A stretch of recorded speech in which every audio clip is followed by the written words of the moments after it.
एक अपराध को संगठित होने के लिए, किसी क्राइम को, किसी ऑफेंस को कमिट होने के लिए उसमें 3 से 4 एलिमेंट्स की तत्वों की आवश्यकता बताई गई है, अहर्ता बताई गई है, जिसके बारे में अपने पिछले वीडियो में बात कर चुके हैं। तो अगर आपने वो वीडियो देखा है तो आपको ये वाला वीडियो बहुत ही अच्छे से समझ में आएगा, और अगर आपने नहीं देखा है तो आप इस वीडियो को रोक कर भी उसे देख सकते हैं, या फिर इस वीडियो को देखने के बाद उस वीडियो को जाकर देख सकते हैं जो ऊपर आई बटन में दिया गया है। तो उन तत्वों के अनुसार, उन तत्वों में क्या था, सबसे पहले जो था वो था ह्यूमन बीइंग, दूसरा तत्व था मेंस रियस, तीसरा था एक्टस रियस। एक्टस रियस में एक्ट और ओमिशन दोनों को इंक्लूड किया गया है, और सबसे लास्ट पॉइंट जो है वो इंजूरी का है। इंजूरी जिसको क्षति कहते हैं उसका है। बेसिकली ऐसा होता है कि कोई भी ऑफेंस, जब ये चारों तत्व उपस्थित होते हैं तो वो जो एक्ट होता है, वो क्राइम होता है, वो ऑफेंस हो जाता है। लेकिन किन्हीं विशेष परिस्थितियों में या किसी विशेष व्यक्ति के द्वारा ऐसी परिस्थितियों में होने के कारण ये एक्ट, ये ऑफेंस हो जाते हैं। तो क्या उस विशेष परिस्थिति के होने के बावजूद भी उस व्यक्ति को अपराधी माना जाएगा? जैसे मान लीजिए अगर किसी व्यक्ति से कोई एक्सीडेंट हो गया, या किसी डॉक्टर से कोई एक्सीडेंट हो गया, या मतलब एक आवश्यकता ही ऐसी आन पड़ी है कि व्यक्ति को वो कृत्य करना पड़ गया जो कि ऑफेंस है, तो ऐसे अगर किसी तरह के व्यक्ति के साथ कोई ऐसे तरह का कृत्य हो जाता है, किसी ऐसे तरह का क्राइम हो जाता है जहाँ पर उस व्यक्ति की मंशा नहीं थी ऐसे करने की, लेकिन उसके साथ ऐसा हो गया, उसने ऐसा कुछ कर दिया, तो क्या उस व्यक्ति को अपराधी की तरह डील किया जाएगा? नहीं, बिल्कुल नहीं। इस चीज़ के बारे में, इस पॉइंट के बारे में, इस चैप्टर के बारे में इंडियन पिनल कोड के चैप्टर 4 में बात की गई, जिनको हम जनरल एक्सेप्शंस या सामान्य अपवाद जो हैं उनके रूप में जानते हैं, जिसमें सेक्शन 76 से लेके 106 तक के प्रोविज़न दिए गए हैं। तो आज के इस वीडियो से हम इसी जनरल एक्सेप्शन के बारे में इसका शुभारंभ करने वाले हैं, जो काफ़ी कुछ लंबा जाने वाला है। अब आप ये सोचेंगे कि भाई ये जो बालक है ये बार बार एक ही चीज़ क्यों दोहरा रहा है, क्योंकि इसी प्लेलिस्ट में हम इसके पूर्व जनरल एक्सेप्शंस को बात कर चुके हैं, उसके बारे में अच्छा खासा कवरेज दे चुके हैं। तो आपको बता दें कि ये टॉपिक कुछ ऐसा है कि इस पर आप जितनी गहन मंत्रणा करते जाएंगे, कि जितनी गूढ़ चर्चा करते जाएंगे, ये उतना ही खुल कर आएगा। नॉर्मली इसे आप ऐसा समझिए कि अगर दूर से देखेंगे तो ये डॉक्टर ब्रूस बैनर की तरह लगेगा, लेकिन अगर आपने इसके साथ छेड़खानी करी, आप इसके अंदर घुस गए या आपने इसको पढ़ना स्टार्ट कर दिया, तो भैया ये हल्क बन जाएगा, फिर आप थक जाएंगे, लेकिन ये नहीं थकेगा, ये आपको थका डालेगा। तो पिछले वीडियो में जो हमने जनरल एक्सेप्शन के बारे में बात की थी, वो एक तरह से आप समझ सकते हैं एक जनरल ओवरव्यू है किसी भी जनरल एक्सेप्शन की, हर एक प्रोविज़न के बारे में। लेकिन इस वीडियोस के माध्यम से, जो वीडियोस में लेकर आने वाला हूँ, यहाँ हम हर एक जनरल एक्सेप्शन के हर एक पॉइंट को कम्पिटिटिव एग्ज़ाम के दृष्टिकोण से, कंपटीशन के दृष्टिकोण से, यूपी जुडिशरी के दृष्टिकोण से, या जुडिशरी यूपी पीसीएस के दृष्टिकोण से इसकी पढ़ाई करने वाले हैं। इसलिए एक वीडियो काफ़ी लंबे होने वाले हैं, लेकिन हम हर एक पॉइंट को विद लैंडमार्क के कवर करने वाले हैं। तो जनरल एक्सेप्शन के सबसे पहले वीडियो को बिना किसी अनावश्यक भूमिका के चलिए आराम से प्रारंभ करते हैं।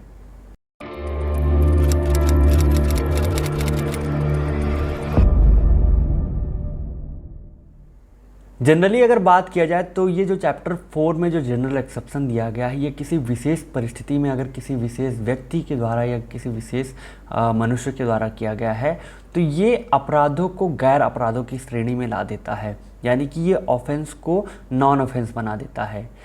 ये पूरा जो चैप्टर है वो बेस्ड है एक लीगल मैक्सिम पर, जिसे हम कहते हैं एक्टस नॉन फेसिट रियस निसी मेंस सिट रिया, यानी कि एक अकेला एक्ट ही, अकेला एक्शन ही किसी एक्ट को, किसी कृत्य को ऑफेंस नहीं बना देता, अपराध नहीं बना देता। उसको अपराध बनने के लिए उसमें मेंस रियस का या मैलाफाइड इंटेंशन का होना आवश्यक है, यानी कि एक द्वेषपूर्ण मस्तिष्क का होना आवश्यक हो जाता है। लेकिन यहाँ पर जनरल एक्सेप्शन उन प्रोविजंस के बारे में बात करता है जहाँ पर ये मेंटल एलिमेंट, यानी कि मैलाफाइड इंटेंशन या मैलाइस या दोषपूर्ण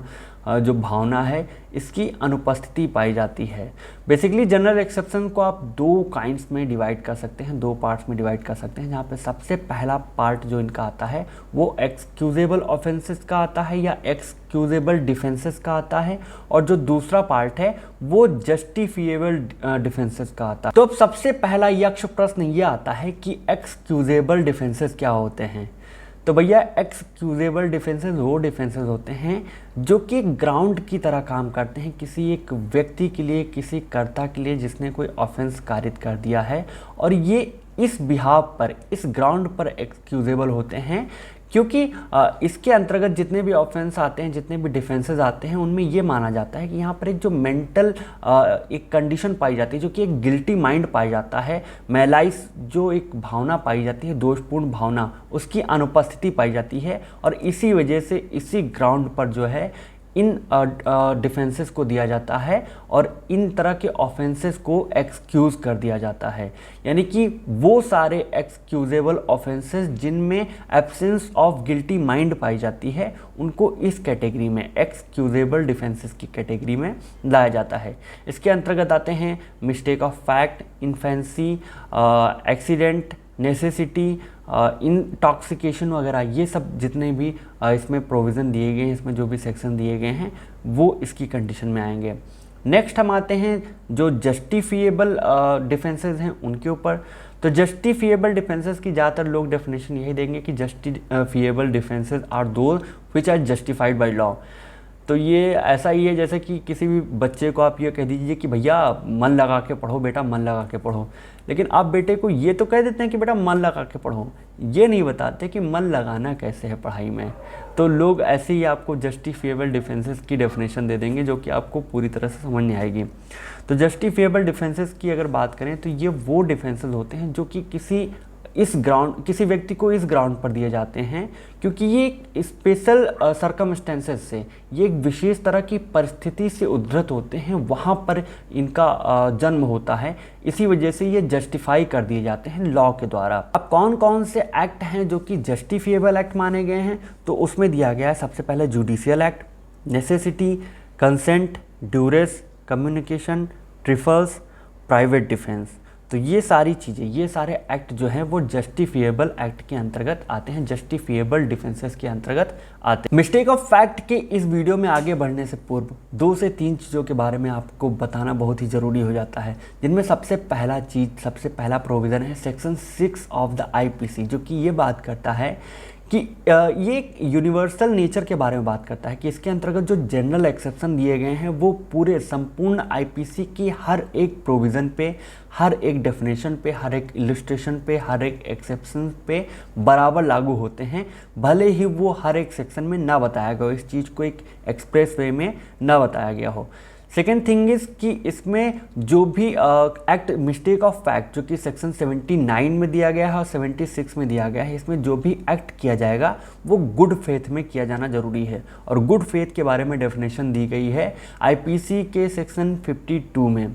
और 52 का डेफिनेशन हम इसके बारे में बात कर चुके हैं अपने पिछले वीडियो में, इसलिए इसमें यहाँ पर इसका उल्लेख करना ज़रूरी नहीं रह जाता। और तीसरी और सबसे इम्पॉर्टेंट चीज़ ये है जो कि बात करता है बर्डन ऑफ प्रूफ के बारे में, कि अगर किसी व्यक्ति को यहाँ पर डिफेंस दिया जा रहा है, यहाँ पर उसको एक्सेप्शन का फ़ायदा मिल रहा है, तो यहाँ पर बर्डन ऑफ प्रूफ जो है, ओनस जो है वो किसके ऊपर ट्रांसफ़र होगा। भाई ये पूरा प्रोविज़न दिया गया है इंडियन एविडेंस एक्ट के सेक्शन 105 में, जो ये कहता है कि अगर मामला जनरल डिफेंस का है, जो कि एक्सेप्शन के अंतर्गत चैप्टर 4 ऑफ द आईपीसी में दिया गया है, अगर इसके बारे में किसी व्यक्ति को ग्राउंड लेके इसका डिफेंस लेना है, अपना बचाव करना है, तो ये उसी एक्यूज्ड पर्सन पे जाएगा जिसके ऊपर ऐसा कुछ करके आरोप लगाया गया है। और अब हम आते हैं उस पॉइंट पे, उस टॉपिक पे जिसके लिए पूरा वीडियो बनाया गया है, जो कि है मिस्टेक ऑफ फैक्ट का। तो मिस्टेक ऑफ फैक्ट दिया गया है सेक्शन 76 में और 79 में। तो सबसे पहले 76 को हम पढ़ते हैं, इसको रीड करते हैं,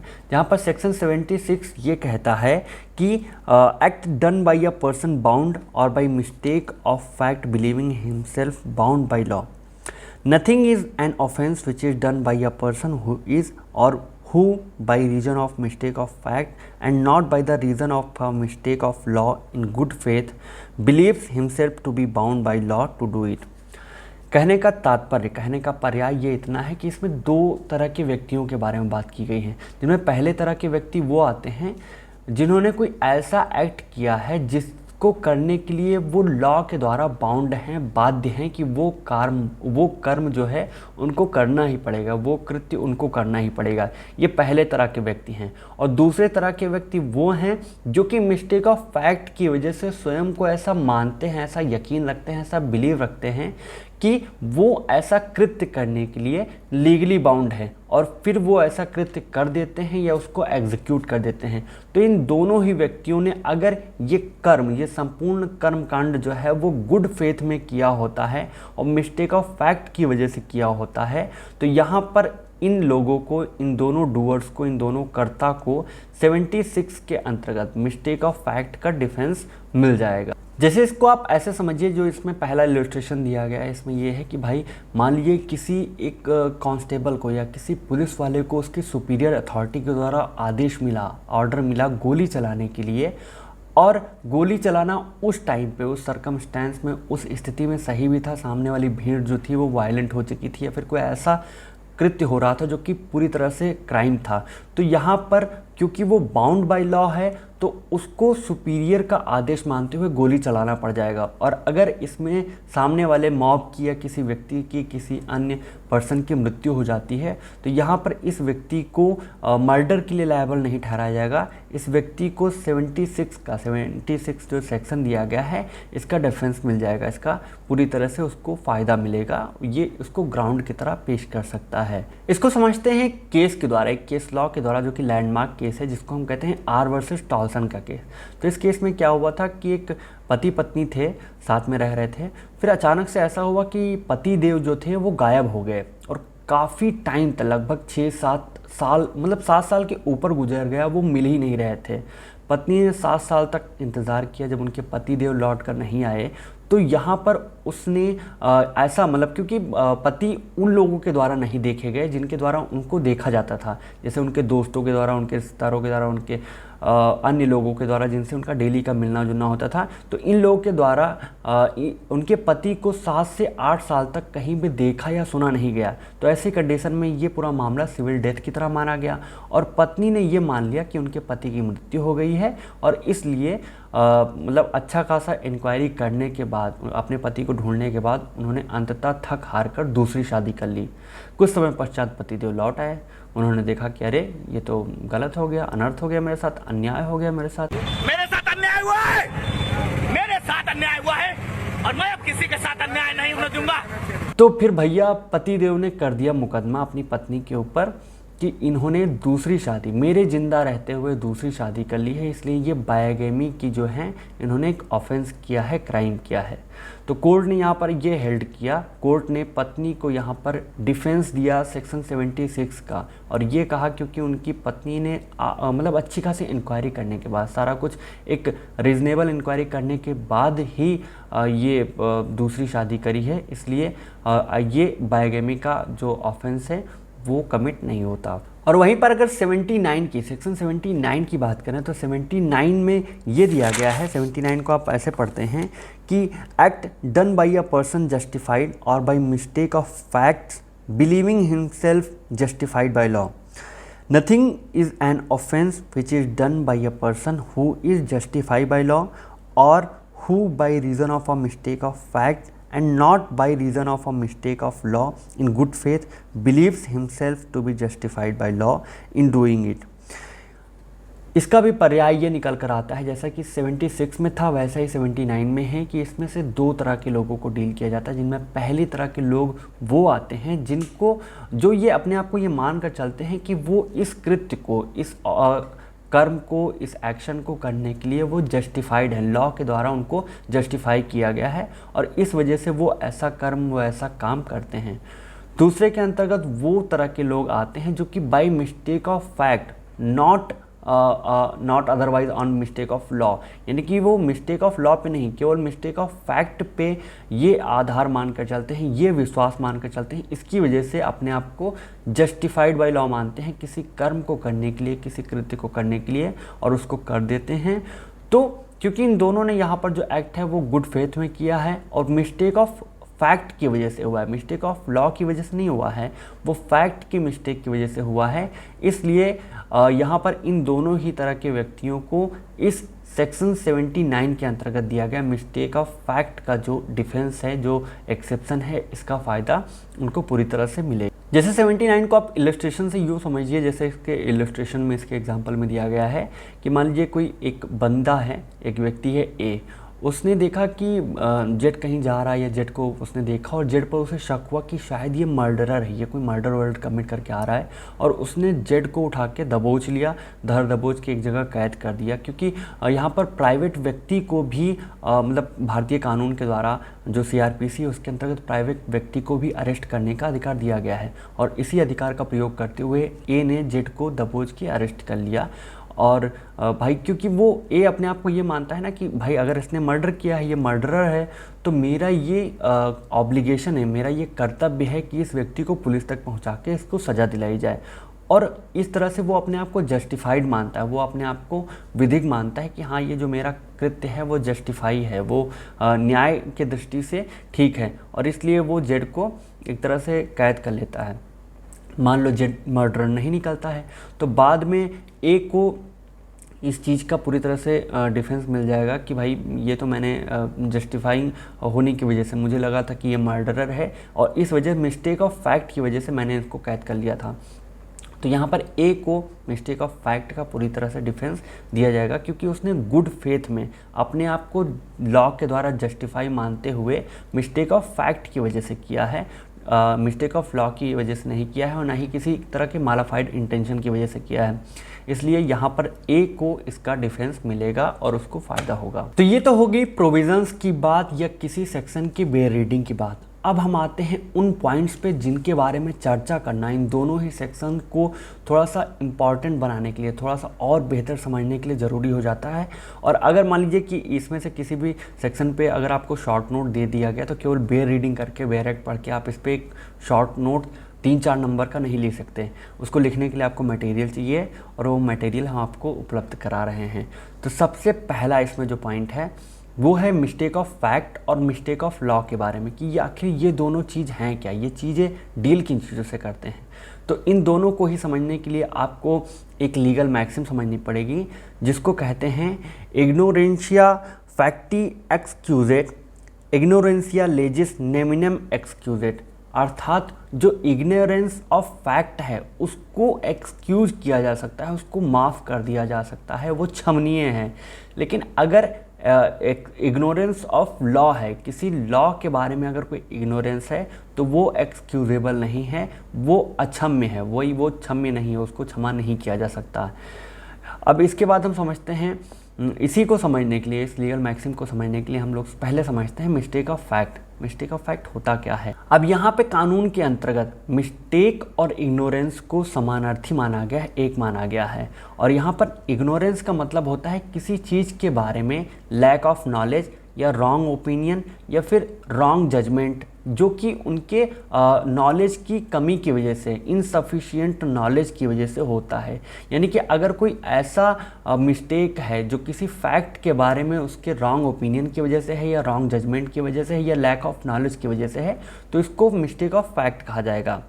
मिस्टेक ऑफ लॉ क्या होता है। मिस्टेक ऑफ लॉ को एक लाइन में ऐसा कहा जाता है कि मान लीजिए कोई व्यक्ति ऐसा मानकर चलता है कि कोई लॉ, ऐसा लॉ उपस्थित है ही नहीं। अगर किसी लॉ की उपस्थिति को ही नकार दिया जाए, उसके एग्जिस्टेंस को ही नकार दिया जाए कि उसके बारे में भाई मुझे पता ही नहीं कि ये उपस्थिति में भी है, तो इस तरह की मिस्टेक को मिस्टेक ऑफ लॉ कहा जाए। तो भाई अगर कोई व्यक्ति इग्नोरेंस ऑफ लॉ कर रहा है, इग्नोरेंस ऑफ मतलब ज्यूरिस कर रहा है, तो ये क्षम्य है नहीं है, इसको क्षमनीय नहीं माना गया है, ये भाई गलत हो जाएगा। और अगर आप ऐसा करते हैं तो आप ऑफेंस कर रहे हैं। लेकिन अगर यहाँ पर मिस्टेक ऑफ फैक्ट हुआ है तो यहाँ पर आपको इसका डिफेंस मिल जाएगा। आप यहाँ पर एक तरह से अगर आपने ऑफेंस किया है और यहाँ पर मेंस रिया की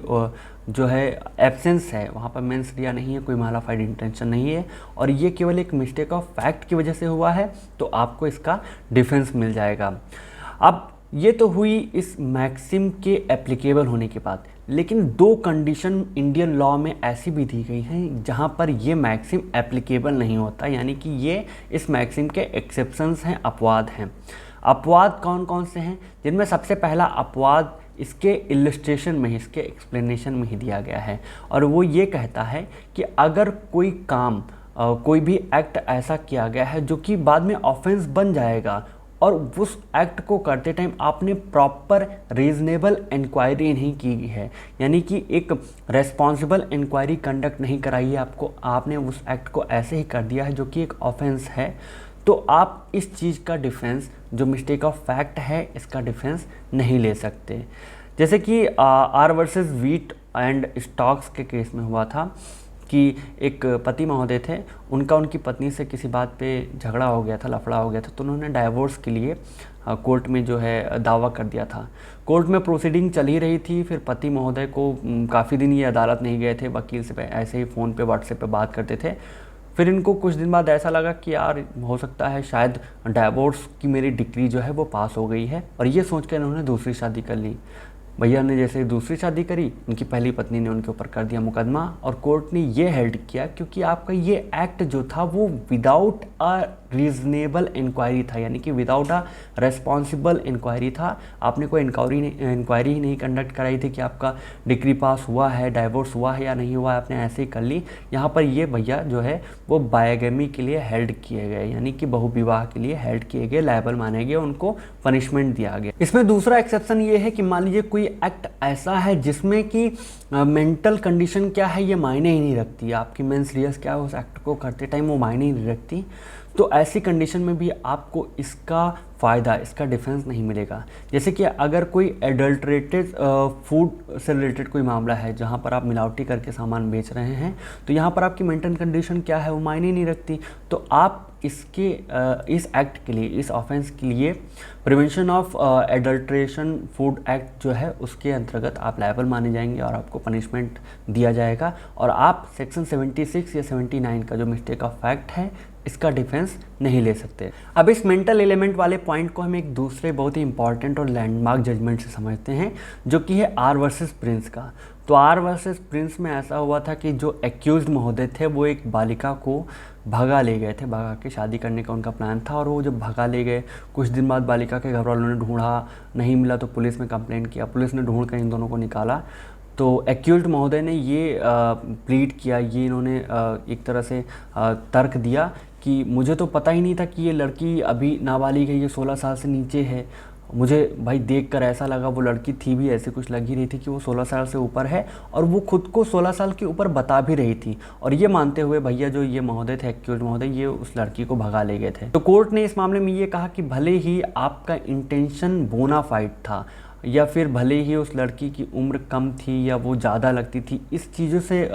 यहाँ पर कोई सरोकार नहीं है, कोई वास्ता नहीं है। वास्ता इस चीज़ से कि आपने एक अनलॉफुल एक्ट किया, आपने ये कोई काम जो है ये गुड फेथ में नहीं किया, इसलिए आपको यहाँ पर मिस्टेक ऑफ फैक्ट का जो डिफेंस जो आप क्लेम कर रहे हैं ये नहीं दिया जाएगा। और सबसे लास्ट में हम बात करते हैं अपने सबसे लास्ट पॉइंट के बारे में, जो कि प्ली ऑफ सुपीरियर्स ऑर्डर का है, जो कि सेक्शन 76 के पहले इलस्ट्रेशन में ही दिया गया है। अब पहले इस इलस्ट्रेशन को आप पढ़ेंगे तो आप खुद से समझ जाएंगे कि अगर सुपीरियर ने ऑर्डर दिया है तो यहाँ पर इन्फीरियर को मानना पड़ जाएगा। लेकिन कुछ कंडीशन ऐसी भी होती है, मान लीजिए अगर किसी सुपीरियर ने किसी अनलॉफुल ऑर्डर को दिया जो कि इनके जुरिस्डिक्शन से बाहर है, जो एक तरह से क्या कहते हैं ना, अल्ट्रा वायरस है, तो अगर किसी व्यक्ति ने, किसी सुपीरियर ने कोई एक अनलॉफुल ऑर्डर दिया है तो यहाँ पर इन्फीरियर को उस ऑर्डर को मानने का कोई तुक ही नहीं बनता। यहाँ पर इन्फीरियर जो है वो उस ऑर्डर को मानने से इनकार कर सकता है, और अगर किसी इन्फीरियर ने सुपीरियर के अनलॉफुल ऑर्डर पर एक्ट करते हुए, उस पर कार्य करते हुए कुछ ऐसा कर दिया जो कि उसे नहीं करना चाहिए, तो जो कि ऑफेंस था, तो उस व्यक्ति को डिफेंस नहीं मिलेगा। जैसे कि एक मामला था चरन्स का केस इसे बोलते हैं, तो इस केस में भाई कांस्टेबल को उसके सुपीरियर के द्वारा ऑर्डर मिला एक टेंट पर गोली चलाने का। टेंट के अंदर उन्हें ये संदेह था कि टेंट के अंदर जो है एक तरह की गैम्बलिंग हो रही है, और इस वजह से सुपीरियर ने ऑर्डर कर दिया कि भाई टेंट पे गोली चला दो। अब कांस्टेबल चाहता, क्योंकि टेंट पे गोली चलाना बिना कुछ जांच पड़ताल किए ये एक अनलॉफुल एक्ट है, ये इनके जुरिस्डिक्शन में, इनके कार्यक्षेत्र में नहीं आता, क्योंकि यहाँ पे एक रीजनेबल इंक्वायरी करना जरूरी है। बिना रीजनेबल इंक्वायरी किए इन्फीरियर ने ऑर्डर दिया, सुपीरियर ने ऑर्डर दिया और इन्फीरियर ने गोली चला दिया, तो यहाँ पर ये इनका एक्ट जो है वो अनलॉफुल माना गया, और यहाँ पर ये लायबल, मर्डर के लिए लायबल हेल्ड किए गए, क्योंकि वहाँ पर एक औरत की मृत्यु हो गई। इस चीज़ को और भी क्लियर करते हुए एक केस था जिसको हम कहते हैं state of West Bengal versus Shivmangal Singh. तो इस केस में कोर्ट ने ये कहा था कि अगर कोई लॉफुल ऑर्डर है तो लॉफुल ऑर्डर के केस में आपको लॉफुल ऑब्लिगेशन भी बनता है, और अगर आप ऐसा कोई कृत्य करते हैं तो आपको इसका डिफेंस मिलेगा, जो कि मिस्टेक ऑफ फैक्ट है, इसका डिफेंस मिलेगा। लेकिन अगर कोई ऑर्डर अनलॉफुल है तो यहाँ पर आपके ऊपर ये भी ऑब्लिगेशन हो जाता है कि आप अनलॉफुल ऑर्डर को फॉलो नहीं करेंगे, और आपको यहाँ पर पूरी तरह से इसका बचाव मिलेगा। और सबसे लास्ट पॉइंट और सबसे लास्ट जो इम्पॉर्टेंट चीज़ है वो ये है कि यहाँ पर जो भी मिस्टेक ऑफ फैक्ट हो रहा है, पूरा जो मिस्टेक ऑफ फैक्ट हो रहा है वो एक मटेरियल फैक्ट से रिलेटेड होना चाहिए, कोई औने पौने फैक्ट से रिलेटेड नहीं होना चाहिए। मटेरियल फैक्ट वो फैक्ट होते हैं जो किसी केस के लिए एक आधारशिला का काम करते हैं। तो यहाँ पर जितना भी मिस्टेक ऑफ फैक्ट होना चाहिए वो किसी मटेरियल फैक्ट से रिलेटेड होना चाहिए, और तभी किसी व्यक्ति को इस 76 और 79 में दिए गए मिस्टेक ऑफ फैक्ट का डिफेंस मिलेगा, उसको बचाव मिलेगा, फ़ायदा मिलेगा। तो आज के इस वीडियो में मिस्टेक ऑफ फैक्ट के बारे में बस इतना ही। आई होप आपको ये सारे पॉइंट्स अच्छे से समझ में आ गए होंगे। बाकी के लॉ से रिलेटेड वीडियोस, पॉइंट्स, टॉपिक्स और जजमेंट के लिए हमारे साथ बने रहिए, और हम अपनी आने वाली वीडियोस में जनरल डिफेंस से रिलेटेड हर एक टॉपिक के बारे में, नेसेसिटीज़, एक्सीडेंट, इन्फेंसी, इंटॉक्सिकेशन, हर एक टॉपिक को इसी तरह वीडियोस के माध्यम से कवर करते रहेंगे। इन वीडियोस को पाने के लिए हमारे साथ बने रहिए, चैनल को सब्सक्राइब करिए, बेल आइकन को दबा दीजिए, घंटी बजा दीजिए, ताकि जैसे ही कोई मैं नया वीडियो डालूँ आपके घर की घंटी बज जाए। धन्यवाद।